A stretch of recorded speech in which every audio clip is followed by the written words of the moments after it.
May the words of my mouth and the meditations of all of our hearts find favor in your ear, O God, our rock and redeemer. In the mid-2000s, or really early on in the 2000s, there was a judge named Roy Moore. Some of you, perhaps that are a little older, may remember that name. He was at the time the Chief Justice of the Alabama State Court, and he had waged and lost a stubborn fight to keep the Ten Commandments monument in the courthouse. He was ousted from his position, ironically from abuse issues of minors. And when he was ousted, he began traveling from public building to another with his monument of the Ten Commandments.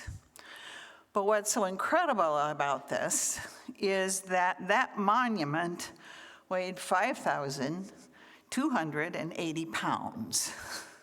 That's, if you divide it up, it's like 500 pounds per commandment that was on this monument. Now that's a heavy commandment. And it took a 57-foot yellow I-beamed crane to lift it off and on of this large flatbed truck each time he relocated his treasure. This monument, obviously, can be seen as a visible example of how the Ten Commandments can be used. In some popular religious consciousness, the Ten Commandments have become burdens and weights and heavy obligations. For many, also, they are embracing personal behavior for perhaps other people. They are heavy yokes to be placed on the necks of a rebellious society.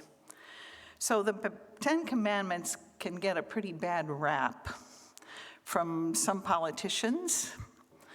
Lynn Westmoreland, during an interview with Stephen Colbert that Pastor Dave shared with me in preparation for this, in an interview was asked, he said, hey, we're talking about how important the Ten Commandments were, and he was asked after this conversation to list the Ten Commandments.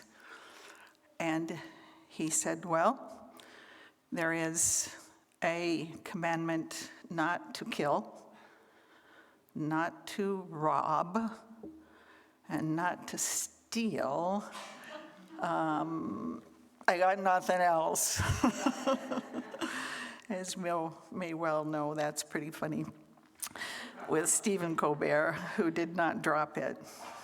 But another Alabama Congressman, Gerald Dial, said that they should be outside all of the schools, because if the mass shooter would see the Ten Commandments, it would stop the mass shooter from entering the school. They are used for personal ideologies. They're used to justify broader theologies of oppression and discrimination. But on the other hand, they can also be seen as the 10 suggestions, lovely little things we have lying around. Or as Sam Harris, an atheist, suggests, they should be thrown into the cesspool of mythology. Anne Levy Lyons, who's an observant Jew, who is the author of No Other Gods, The Politics of the Ten Commandments, says, what both the right and the left are missing is the countercultural firepower of the Ten Commandments. They are not enforcers of the power structures of our society. On the contrary, they are tools for resisting oppression, both external and internal. Let's go back and look at that story in Exodus and how and why they came about. The Ten Commandments emerge out of a people's experience of slavery. The Israelites had been set free from Pharaoh. They were wandering in the wilderness, and they regrouped in the desert after crossing the Red Sea, but they were without any rules or purpose or patterns. They had no idea how to become a new community of people. Even though they had been enslaved, they had become comfortable with that. They knew what to expect from their surroundings. They knew the Pharaoh's security system. They knew they would be fed. They knew they would be sheltered. And when they were out on the open road, they had none of those. They lost all of their sense of security. So Moses, turning to God and talks to God, which is one of the things I love about some of these old Hebrew stories, because God and these people just have conversations back and forth all the time, theophanies. And God just tells Moses to prepare the people. He reminds Moses that I bore you on eagle's wings and brought you to myself. Therefore, if you obey me, you will be my treasured people. So Moses obeyed, and he prepared the people. And then he climbed back up Mount Sinai. The first commandment is, I am the Lord your God, who brought you out of the land of Egypt, out of the house of slavery. Parse the grammar with me for just a moment. Grammatically, commands and laws have an imperative form. But I am the Lord your God is not an imperative. There's no rule or no reason for any action. It is simply an announcement. At this time, God introduces God's self as Yahweh, the Hebrew verb to be, or I am who I am. So this Decalogue begins with the good news of what the liberating God has done and describes the shape of what makes for freedom. I am Yahweh. I am who I am. With God at the base of our understanding, we can begin to understand the gift of freedom. This first commandment is the umbrella for all the other commandments. Walter Brueggemann, in his book, Journey to the Common Good, says, you can summarize the heart of the commandments by teachings. Love and trust Yahweh rather than Pharaoh's security system. But how can these commandments, figuratively weighing 500 pounds, exhibit liberation and freedom when all they do is give us a bunch of thou shalt nots? I want to go back to Moses and God. Moses had climbed the mountain. He goes down after God tells him once again to prepare the people for what is coming. They can watch, God says, what's happening when I come in the fire and the thunder and the smoke. But you must set for them boundaries that they must not cross. They must stay away from the mountain. They can only come when they hear the ram's horn. They have to be clean. They must shower, whatever they do to wash themselves before they come to the foot of the mountain.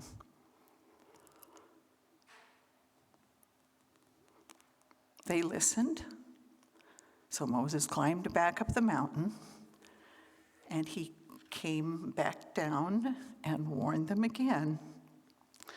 Do not cross this boundary. There's a whole circle around the edge of the mountain. Don't cross that boundary.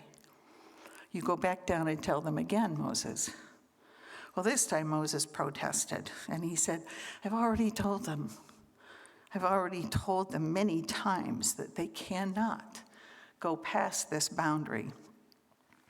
But God insisted that Moses go back down again. It kind of makes you think that maybe God kind of knows human nature a little bit. And this time he says, tell those priests, priesty types are kind of stubborn, right? Tell those priests and all the people, you cannot cross. I don't want to see you outside of these boundaries. If you do, you will be punished. Clear limits, back and forth, for Moses and God were set at that foot of Mount Sinai, because God will retain God's freedom. God will retain God's freedom and invites us into the gift of receiving that freedom by setting those firm boundaries. Think about this question. Is there ever truly freedom without boundaries? Can we have freedom without boundaries? I remember when our kids were little and big wheels were pretty popular. And they knew they could go to this alley and stop. They knew at the end of this was a street, or at the end of the block they could go. Why those boundaries? To keep them safe. It was a gift we as parents offered to them. The Ten Commandments offer us that same gift. So we are cordially invited to the freedom of the limits that God offers to us in relationship with God's self and with each other in community. Now, these commandments were offered to Israel long before any concept of individual rights and responsibilities were present.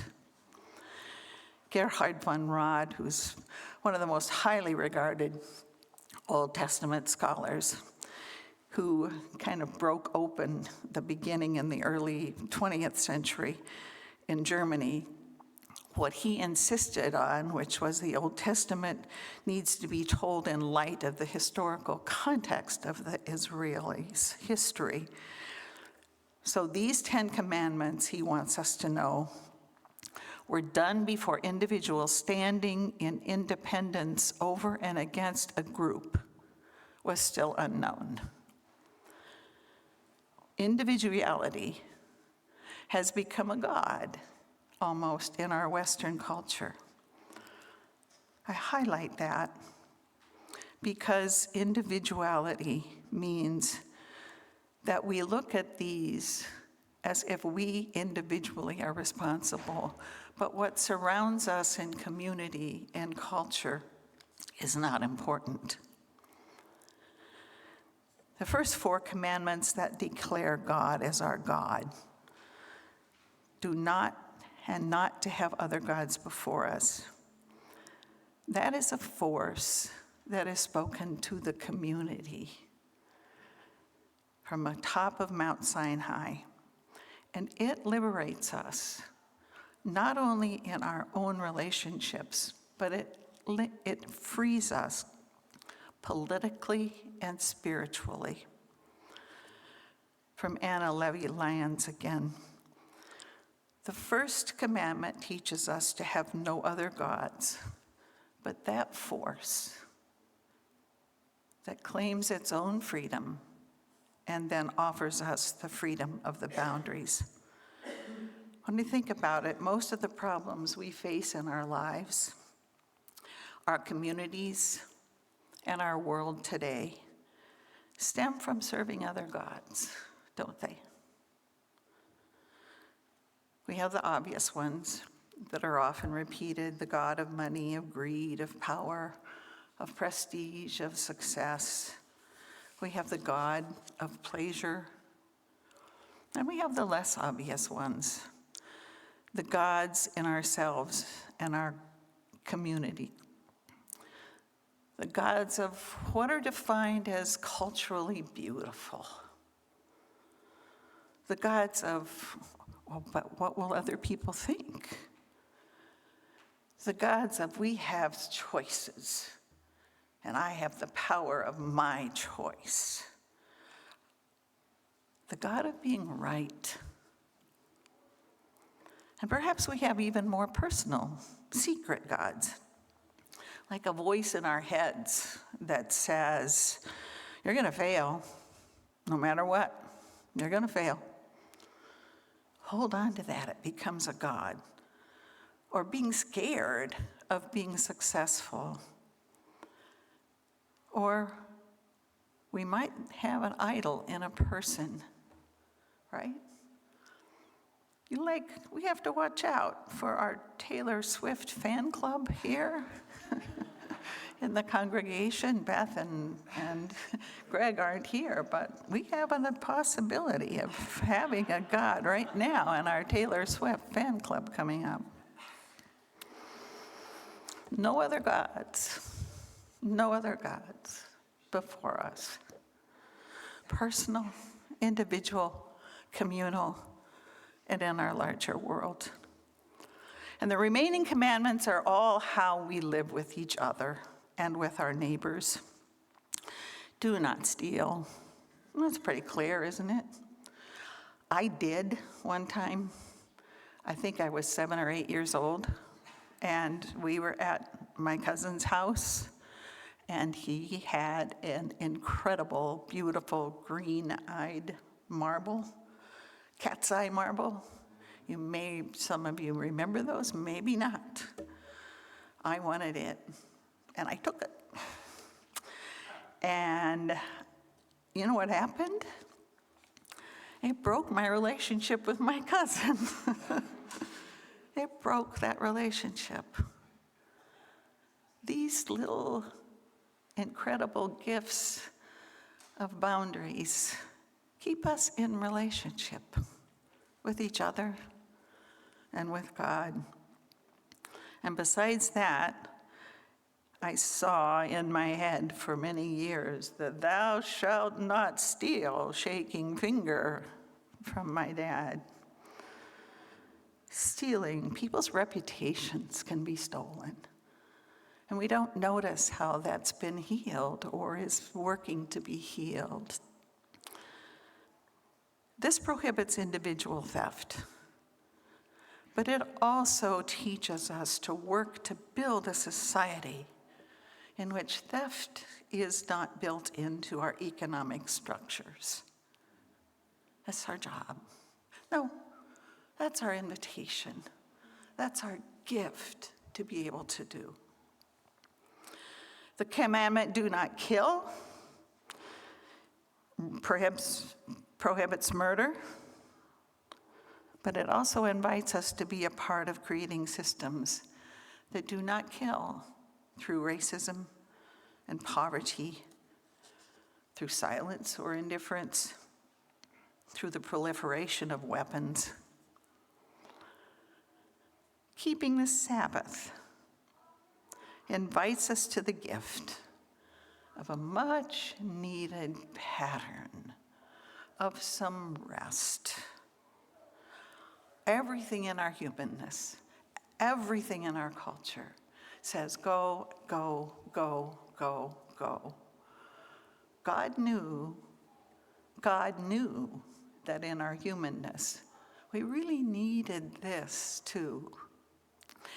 If you are ever in a pattern, as I have been at different times in my life, where all 7 days are filled and there's no time to breathe, it begins to affect. It does. Now it's hard, especially with young kids. It's really hard to find a way to even catch 5 minutes to rest. And sometimes it just means being able to take a shower. An Old Testament professor of mine said that he was really scared to have his children leave home and be grown up because he was afraid he would lose his ability to play. So Sabbath is also play, just joy and play. If you know anything about the Amish community, boy, do they work hard on those 6 days. Really hard. Even to have the seventh day prepared for, so that the meals are prepared for somewhere in the 6 days. So on the seventh day, and the picture is, but then they just sit in kind of our remotes or, down or whatever. No, it is a time to court, as they say. It is a time to play and to have fun as a part of Sabbath. And of course, it means it's time to stop and think of who God is in our lives. Think of how we want to say thanks. Think of how we want to see God in each other. Bearing false witness applies originally to the court system and justice that's all around us. Lies. We kind of have a few lies around us, don't we? And how quickly bearing false witness can create division, no matter where it is. And so many churches for whom this is really a problem, is really an issue, where rumors begin to spread and the false witness and the stories go out and gather snowball on their own, and relationships are broken. We have the gift of receiving that limit that says, try to tell the truth as you understand it. Try to listen to the truth as another understands it. Honoring parents. I love this one. Because its original intent is that you honor the generation before you, right? So in the Israeli tradition, of course, it was just the community, not the individual family, but the whole community that was responsible for care for their seniors among them. So they would never be wanting or be kicked out or not be valuable in the community. But it really is, from one generation to another, how we reach out and care for each other. And then taking the name in vain, using God's name. As a child, this meant for me that you couldn't say gee whiz. You were not supposed to say gee whiz. Nope. And you definitely could not say darn, even. But if you think about adding God to that, I won't say exactly, but just say God darn. Look at what we're asking God's name to do of another situation or of another human being. It does get kind of, is that how I want to use God's name? How is God's name used? It's used here in prayer, in thanksgiving, in celebration, in lament, in praise, in grieving. My friends, none of these commandments are the 500-pound hammer coming down on us. None of them are. They are those beautiful invitations that so clearly help us define the boundaries of what it means to live in God's freedom. It is the fulfillment of the law that Jesus spoke about as he offers to us God's freedom and our freedom to be together in community and in our world. Thanks be to God. Amen.